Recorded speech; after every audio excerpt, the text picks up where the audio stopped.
Hello friends, welcome to Abhipedia powered by Abhimanyu IAS. इस वीडियो में हम हरियाणा के 4th वीक ऑफ दिसंबर 2020 के कुछ करंट अफेयर्स डिस्कस करेंगे।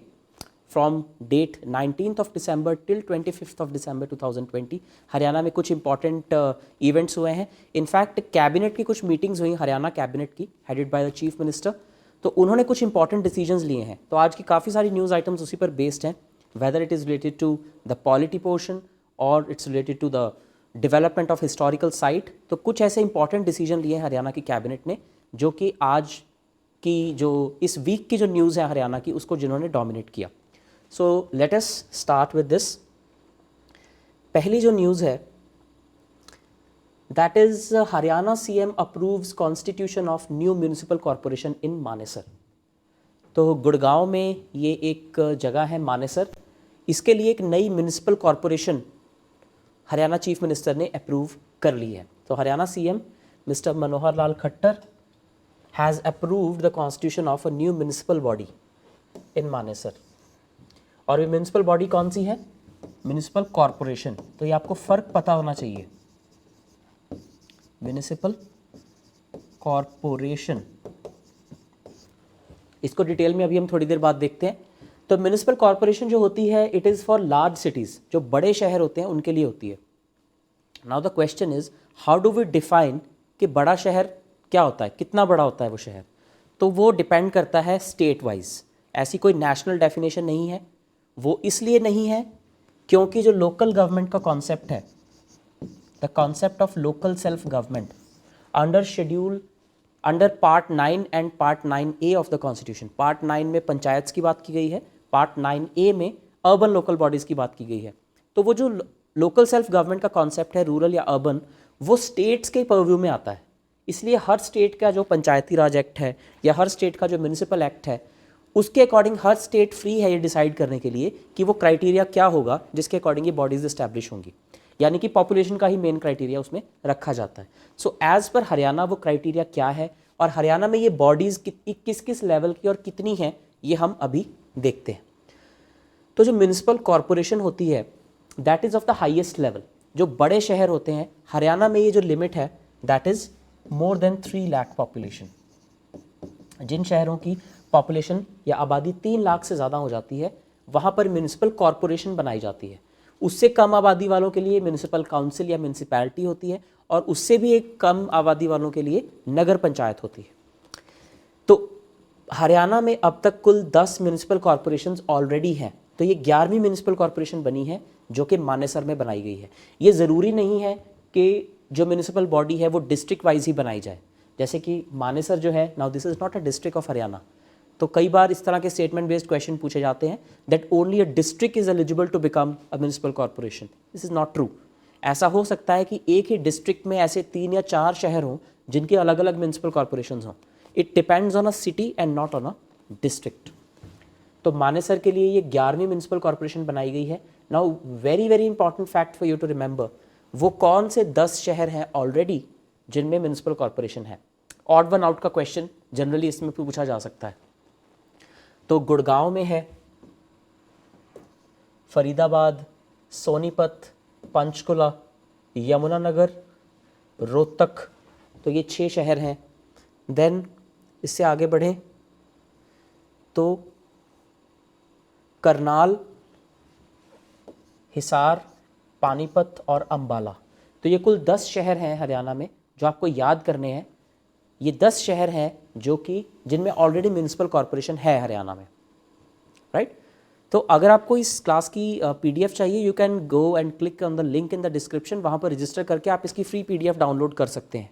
देयर आर सम डाउट्स, कुछ स्टूडेंट जो उसमें पूछते हैं कमेंट्स में कि इसका PDF कैसे डाउनलोड हो। Of course you should download the PDF ताकि उसका जो रिवीजन है वो ईजी हो सके। So you can click on the link in the description. वहाँ पर हमारे पोर्टल पे जाके आप इसका PDF डाउनलोड कर सकते हैं। यही PDF जो मैं यहाँ पर आपको दिखा रहा हूँ। तो ये 10 म्यूनिसिपल कॉरपोरेशंस के नाम आपको याद करने हैं। ऑड वन आउट में पूछा जाता है ये जनरली।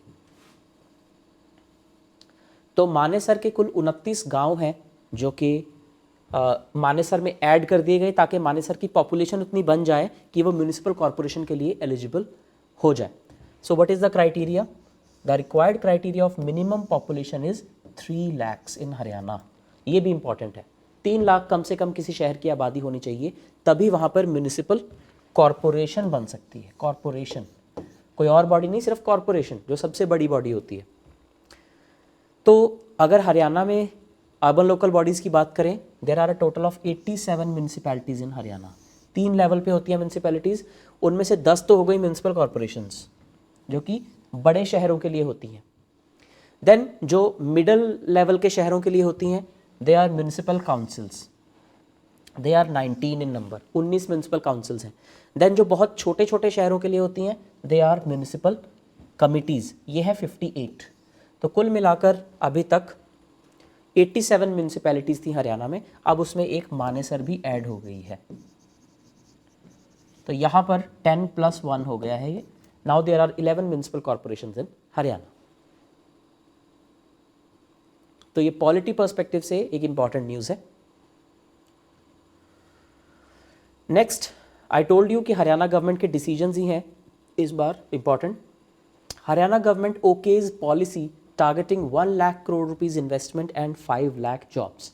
हरियाणा कैबिनेट की मीटिंग हुई है जिसमें ये डिसीजन लिया गया कि हरियाणा में अगले 5 सालों में 1 लाख करोड़ रुपए की इन्वेस्टमेंट हमें लेकर आनी है, और जिससे कि 5 लाख नई नौकरियां बनाई जा सकें।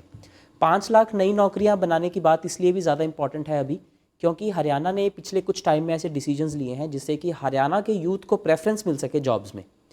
जैसे कि पिछले ही महीने एक वीडियो में हमने डिस्कस भी किया था कि हरियाणा में जो प्राइवेट सेक्टर फर्म्स हैं उनमें 75% सीट्स रिजर्व कर दी गई हैं for the residents of Haryana under the आत्मनिर्भर भारत अभियान। वैसे आत्मनिर्भर भारत अभियान का इससे कुछ लेना देना नहीं है, वो तो डोमेस्टिक मैन्युफैक्चरिंग के लिए है, लेकिन ये एक तरह से हरियाणा के जो अनएम्प्लॉयड यूथ हैं उनको प्रेफरेंस देने के लिए ये चीज़ की गई है। कुछ इंडस्ट्रीज बॉडीज़ ने इसका विरोध भी किया है, बिकॉज इससे उनका जो टैलेंट पूल है वो बहुत लिमिट हो जाता है। Nonetheless the state has taken this decision. तो अब ये जो पॉलिसी लॉन्च की गई है इसका नाम है Haryana enterprise and employment policy 2020।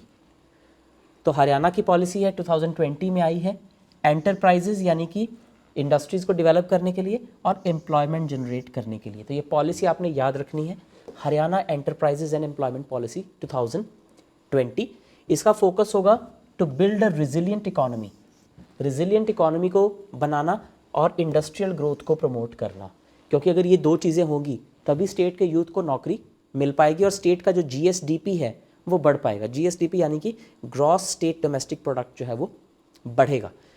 तो इसका पर्पज़ है इन्वेस्टमेंट अट्रैक्ट करना ओवर 1 लाख करोड़ और 5 लाख जॉब जनरेट करना। कितनी देर में? Over a period of 5 years starting from 1 जनवरी 2021। 2021 से लेकर 2026 तक, यानी कि 31 दिसंबर 2025 तक, सो टू से, कि इन्होंने 1 लाख करोड़ रुपए की इन्वेस्टमेंट हरियाणा में लेकर आनी है और 5 लाख नौकरियां जनरेट करनी है। This is the purpose of this policy. तो इसमें जो भी अपॉर्चुनिटीज़ आत्मनिर्भर भारत मिशन के अकॉर्डिंग आ रही हैं, आत्मनिर्भर भारत मिशन बेसिकली लॉकडाउन के दौरान इंडिया ने समझा है, इनफैक्ट पूरी दुनिया ने समझा है कि कुछ ऐसे एसेंशियल कमोडिटीज़ हैं जिनके लिए हमें दूसरी कंट्रीज़ पर डिपेंडेंट नहीं होना चाहिए, क्योंकि अगर कभी भी ऐसी लॉकडाउन जैसी सिचुएशन आती है तो सबसे पहले सप्लाई लाइंस डिसरप्ट होती हैं, राइट। जैसे इंडिया में दवाइयाँ बनाने के लिए हम लोग एक्टिव फार्मास्यूटिकल इंग्रेडिएंट्स इंपोर्ट करते हैं, APIs, उनके बिना दवाइयाँ नहीं बन सकती। बहुत सारी ऐसी दवाइयाँ हैं जो नहीं बन सकती, तो APIs हम लोग काफ़ी बड़ी मात्रा में इंपोर्ट कर रहे थे और वो भी चाइना से। तो अब हमने उसमें खुद को सेल्फ डिपेंडेंट बनाना शुरू किया है। That is the meaning of आत्मनिर्भर भारत।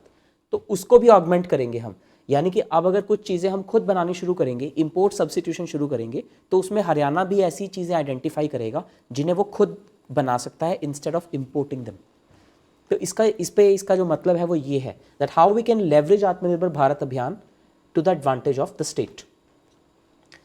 एक और डिसीजन इसमें लिया गया इकोनॉमी से रिलेटेड कि एक RRTS को अप्रूवल मिली है, रीजनल रैपिड ट्रांसपोर्ट सिस्टम। काफ़ी देर से इसकी डिमांड थी, ये NCR में अप्रूव किया गया है, यानी कि नेशनल कैपिटल रीजन।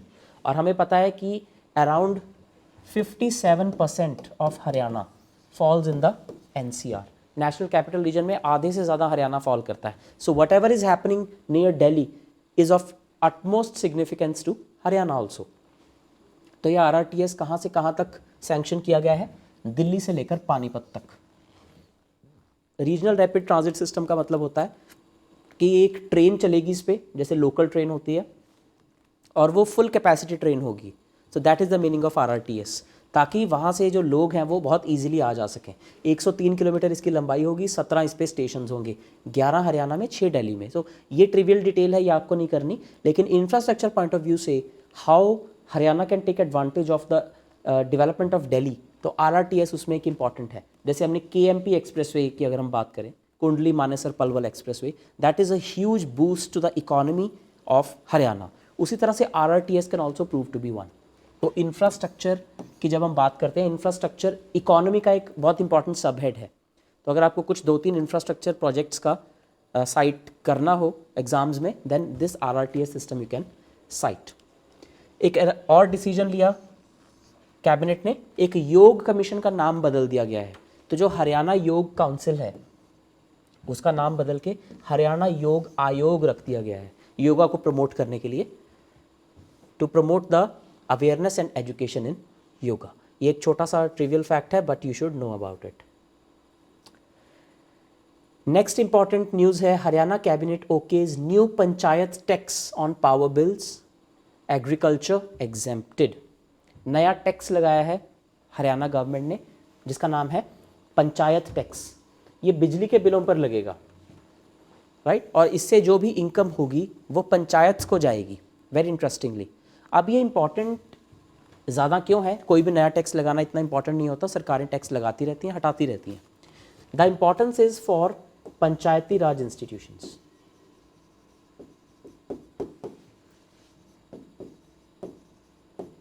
इसकी इंपॉर्टेंस इसलिए है क्योंकि जो पंचायती राज इंस्टीट्यूशंस हैं उनको हम जब भी स्टडी करते हैं तो उसमें एक पॉइंट ऑफ कंटेंशन आता है, एक उसमें क्रिटिसिज्म आता है that panchayats are at the mercy of the state government, या panchayats are not sufficiently funded, उनके पास फाइनेंस के एडिक्वेट सोर्सेज नहीं होते हैं. तो ये एक अच्छी एग्जाम्पल हो सकती है कि कैसे जैसे हरियाणा स्टेट गवर्नमेंट ने एक नया पंचायत टैक्स लगाया है बिजली के बिल के ऊपर, और उसमें एग्रीकल्चर को एग्जेम्प्ट कर दिया गया है.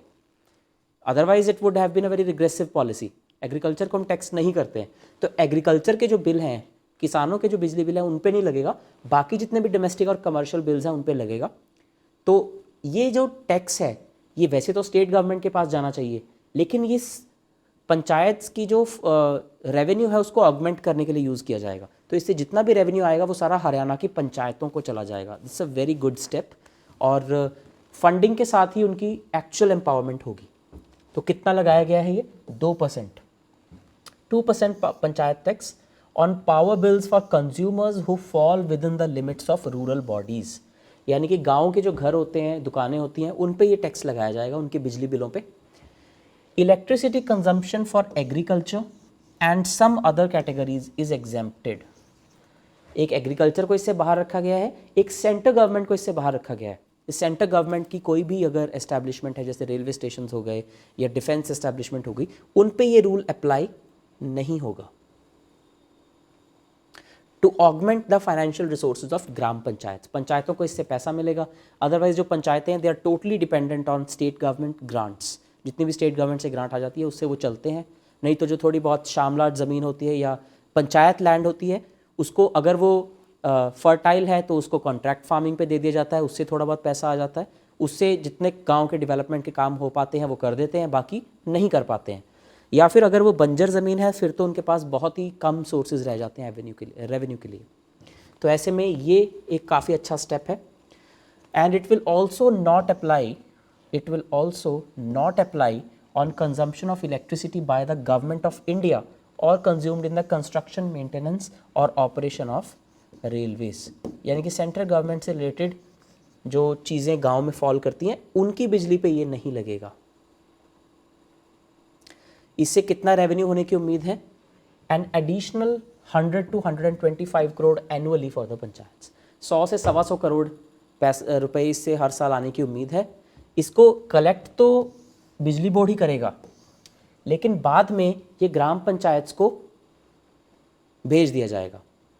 It will be remitted to the gram panchayat concerned. जिस ग्राम पंचायत से जितना वो बिल आया है उसका 2% उन ग्राम पंचायत को भेज दिया जाएगा. So it can be really helpful to augment the financial resources of panchayats. ये पॉइंट आपने याद रखना है।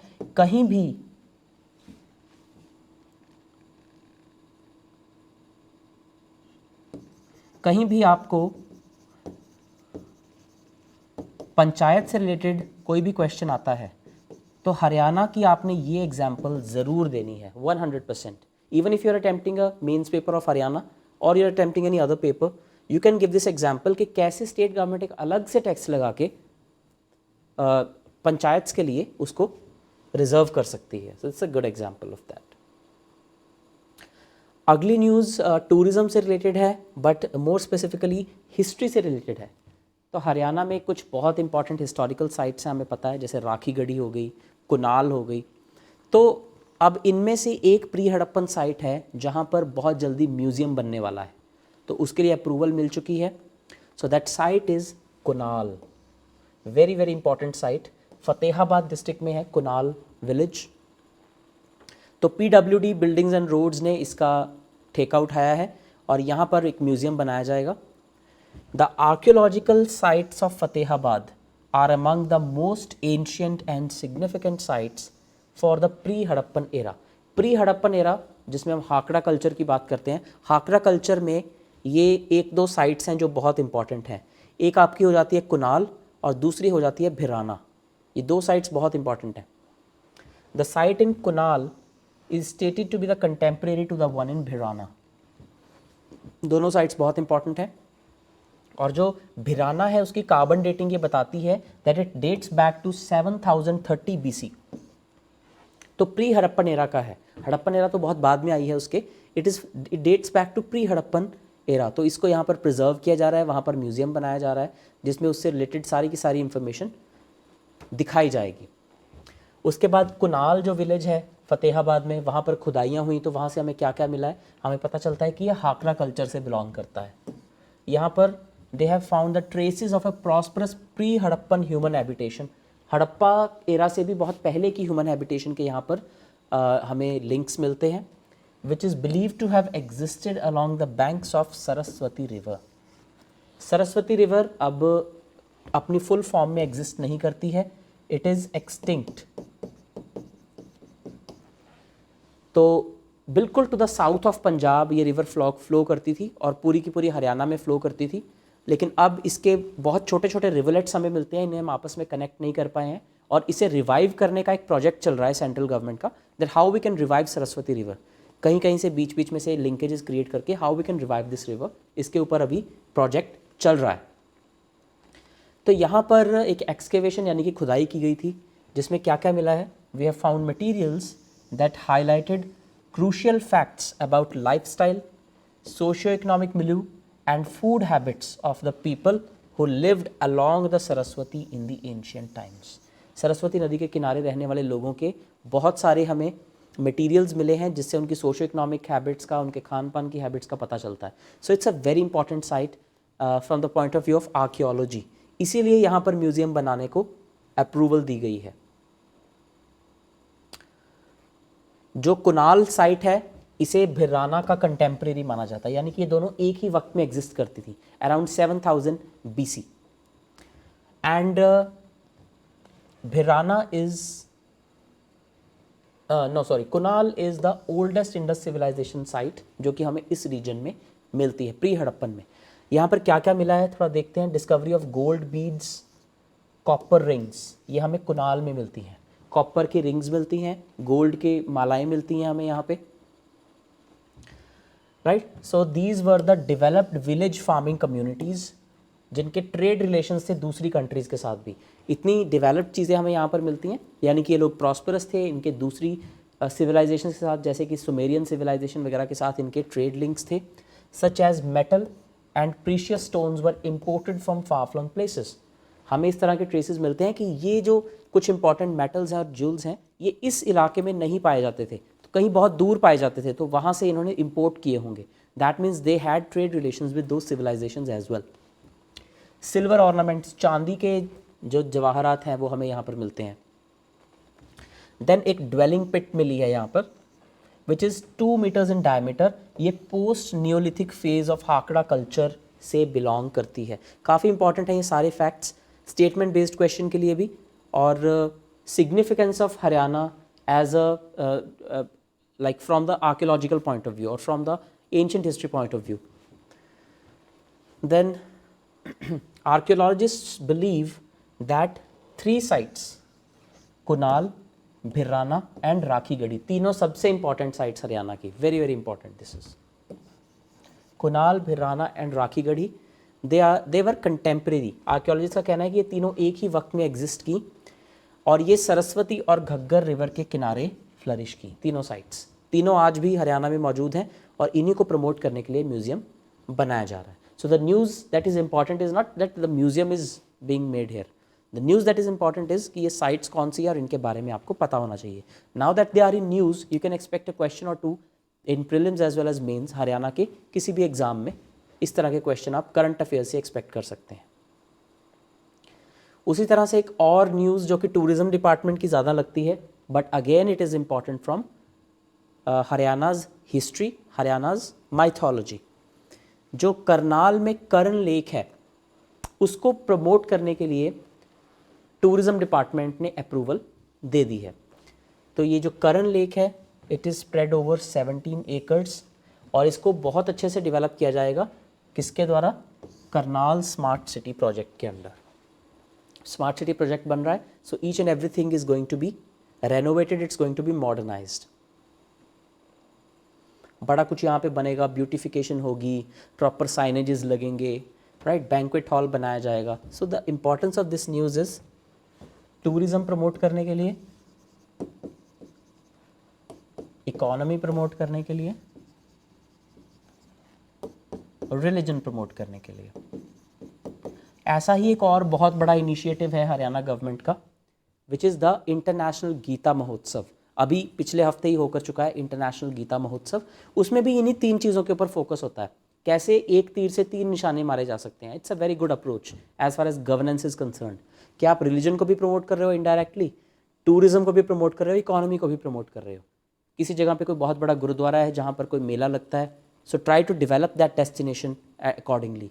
किसी जगह पर कोई मस्जिद है जहाँ पर कोई इंपॉर्टेंट मेला लगता है उर्स का या कुछ भी, तो उसे वहाँ पर डेवलप किया जाए. सिमिलरली कोई स्पेशल जगह है जिसकी कोई ऐसी सिग्निफिकेंस है जो किसी और जगह की नहीं हो सकती, जैसे कि कुरुक्षेत्र की सिग्निफिकेंस है गीता सार के लिए, गीता के उपदेश के लिए, तो उस वहाँ पर international Gita Mahotsav. So each and every state in India and so many places are there जिनका ये पोटेंशियल है, जिससे टूरिज्म भी प्रमोट होता है, इकोनॉमी रिवाइव होती है, रिलीजन को भी बूस्ट मिलता है. So it's a win win situation. इसी कॉन्सेप्ट पे बेस्ड करनाल में कर्ण लेक जो है वो डेवलप की जा रही है. बहुत बड़ा फाउंटेन बनेगा, लाइट एंड साउंड शो होगा, एक छोटा सा आइलैंड लेक में बनाया जाएगा, right. Karna lake is dependent on western Yamuna canal for its water supply.